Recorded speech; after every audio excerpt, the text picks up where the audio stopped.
कारवाने quotes और शायरी channel पर आप सबका खैर मकदम है। नाज़रीन अस्सलाम वालेकुम व रहमतुल्लाह। आज मैं RTJCO यानी कि रिलीजियस टीचर मौलवी के जो इंटरव्यू में सवालात पूछे गए थे, उनके कुछ सवालात लेकर आपके सामने हाजिर हूँ। उम्मीद ये है कि मैं अपने हिसाब से जो जवाबात बनते हैं वो आपको बताने की कोशिश करूँगा। बाकी आप अपने हिसाब से और मौके के नज़ाकत को समझते हुए अपना जवाब तैयार कर सकते हैं। दोस्तों, जैसा कि मैंने पिछले कई सवाल आपके सामने रखे थे, उनमें आगे एक सवाल ये पूछा गया था हमारे एक भाई से कि आप RTJCO से क्या समझते हैं, RTJCOs की जिम्मेदारियां क्या होती हैं। दोस्तों, भारतीय सेना में रिलीजियस टीचर यानी कि धर्म शिक्षक या धर्म गुरु, चाहे वो पंडित जी हों, मौलवी हों या ग्रंथी जी हों या पादरी जी हों या मॉन्क हों, कोई भी धर्म के हों, वो एक महत्वपूर्ण भूमिका निभाते हैं। उनके ऊपर बड़ी जिम्मेदारी ये होती है कि वो जवानों के अंदर कभी भी स्ट्रेस देखते हैं तो उस स्ट्रेस को मैनेज करने की सलाहियत उनमें मौजूद होती है।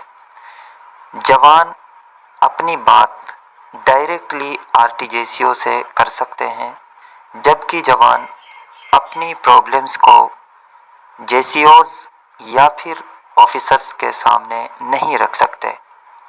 RTJCOs जो है उनकी बात को सुनकर उनको समझाते हैं, साथ ही साथ उनकी प्रॉब्लम्स को ऑफिसर्स के सामने इस तरीके से रखते हैं कि उनकी प्रॉब्लम हल की जाए, ना कि उनको परेशान किया जाए।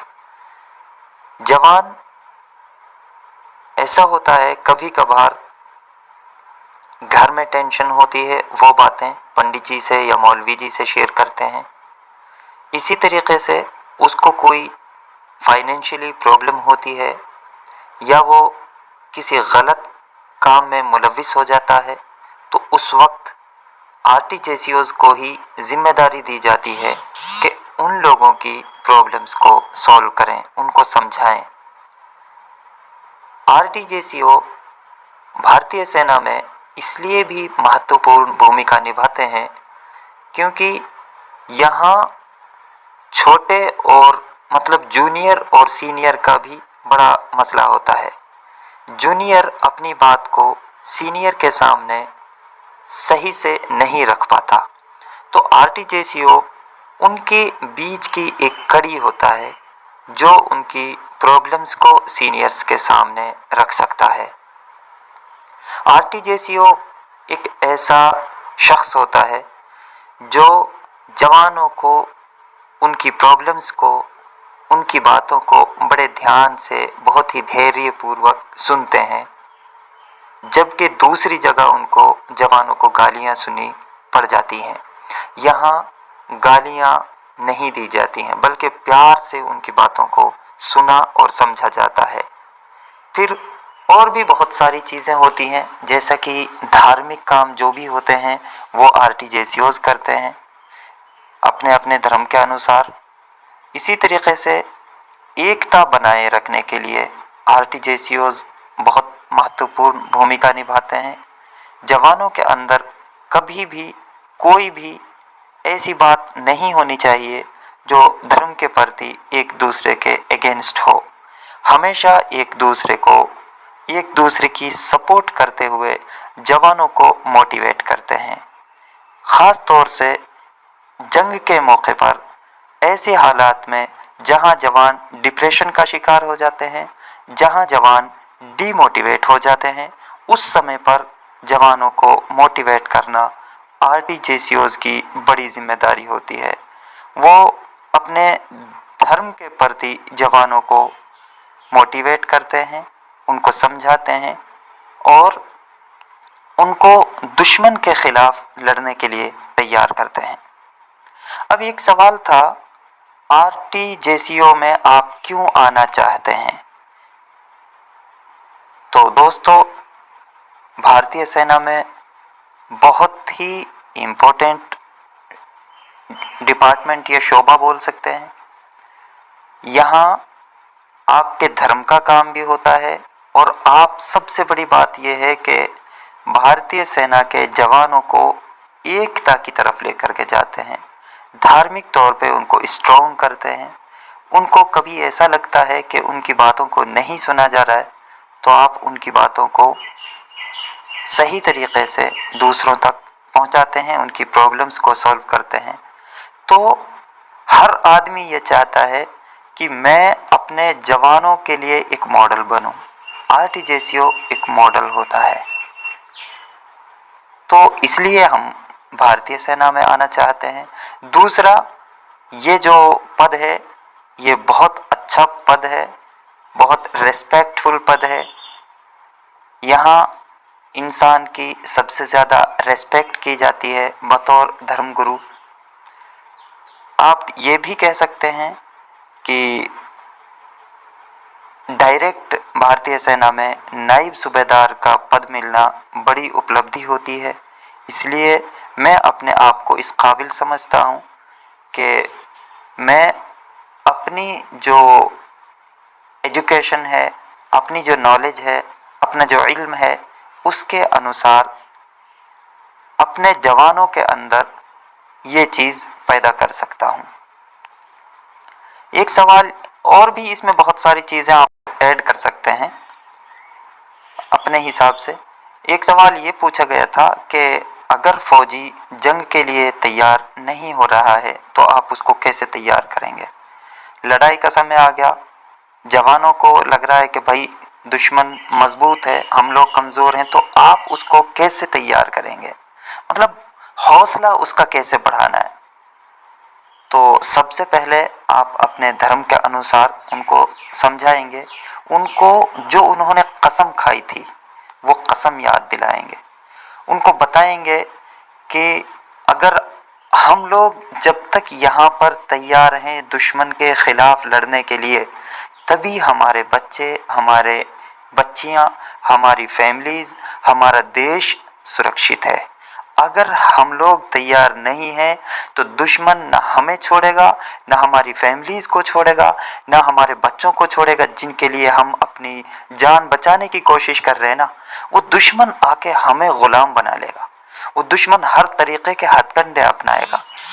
तो इस तरीक़े से हम उनको समझाएंगे। ख़ास तौर से जो कसम खाई थी वो कसम याद दिलाना, चाहे खुश्की के ज़रिए या पानी के ज़रिए, हवा के ज़रिए जो कसम खाई थी कि हम देश को कभी झुकने नहीं देंगे, हमारा जो तिरंगा है उसकी इज़्ज़त को कभी भी कम नहीं होने देंगे।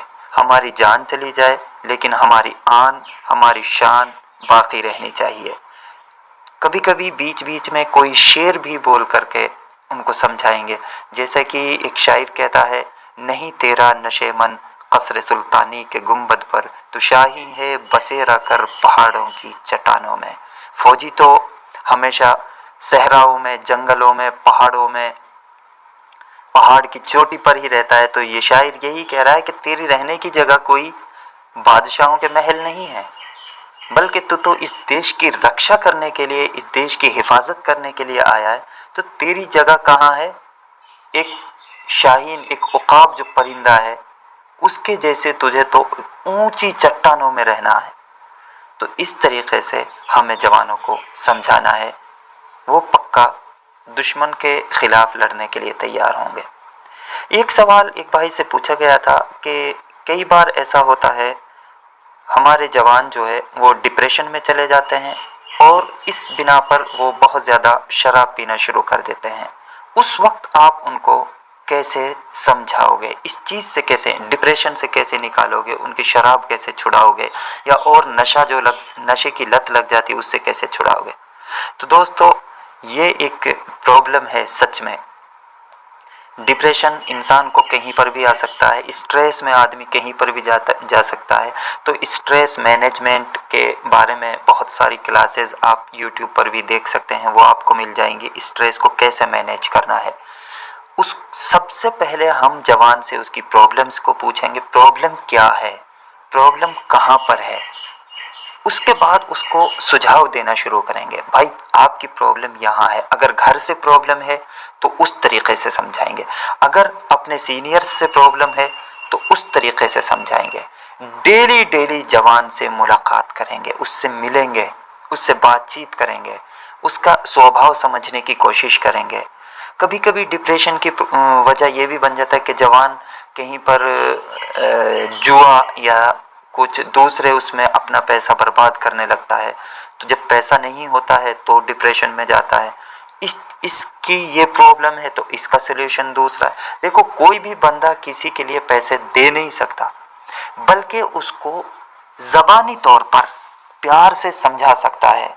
इससे फ़ायदा ये होता है कि उसको हो सकता है हमारी समझ लग जाए, कोई एक बात उसको अच्छी लग जाए जिससे कि वो इससे बच सके। दूसरा, जैसे शराबी है तो उसको बार बार समझाना, उससे मिलते रहना, उसको बताना, भाई अगर तू रेगुलर शराब पीता रहेगा तो तेरी सेहत के लिए भी ख़तरा है, तेरे घर वाले हैं, तेरे बच्चे हैं, तेरी माँ है, कितनी उम्मीदें तुमसे लगाए हुए हैं और तुम यहाँ ये काम करते हो।